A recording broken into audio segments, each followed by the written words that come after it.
Moment d'euphorie, moment de distraction, les vacances en sont là.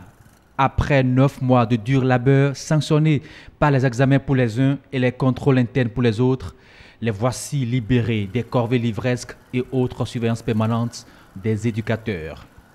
Dans ce flot d'apprenants, il y en a qui savent déjà de quoi sera fait cette période de fermeture des classes. Je pense aller sur le Canada ou bien en France pour profiter un peu de mes vacances, me détendre. À l'approche de la rentrée, je pourrais me mettre un peu à l'étude pour pouvoir me préparer pour la rentrée. Je vais travailler dans la boutique de maman. À base là, me promener, m'amuser, puis bof. Quel amusement par exemple? Aller Sortir avec les petits copains? Non. Sortir avec mes cousins ou mes parents.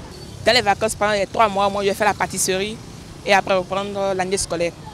Une programmation bien fournie chez ces derniers, mais beaucoup d'autres se cherchent une quête qui les pousse à toutes sortes de jeux, même les plus dangereux. Les vacances sont des occasions pour les enfants en général de se livrer à toutes sortes d'activités.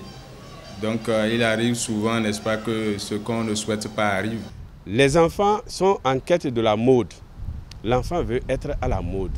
Or, pour être à la mode, il faut conjuguer, c'est-à-dire il faut aller dehors pour voir ce qui se passe. Il faut imiter, ils sont dans le mimétisme. Un mimétisme qui conduit à des actes peu recommandables pour leur âge, des dérives sexuelles avec ses nombreuses conséquences. Les enfants se permettent, n'est-ce pas, de visualiser toutes sortes d'images qui les poussent à expérimenter certaines choses. Leurs études ne marchent plus après parce qu'on finit les vacances avec une grossesse indésirable peut-être. Ce comportement qu'on appelle délinquance sexuelle est lié à ce que nous appelons en psychosociologie le désertisme familial. Sur la question, le sociologue impute la plus grande responsabilité aux géniteurs. Ils sont pour la plupart du temps absents, sinon peu présents aux côtés des enfants. Aucun parent, quel que soit le sexe, n'a jamais passé 5 heures de temps avec son enfant à la maison.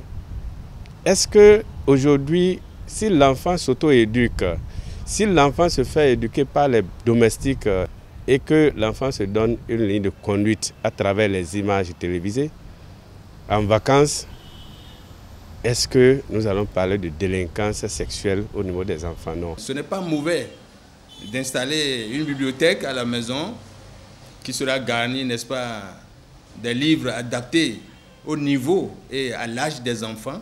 Aujourd'hui, le tourisme interne est un moment qu'il faut, c'est-à-dire qui peut occuper les enfants.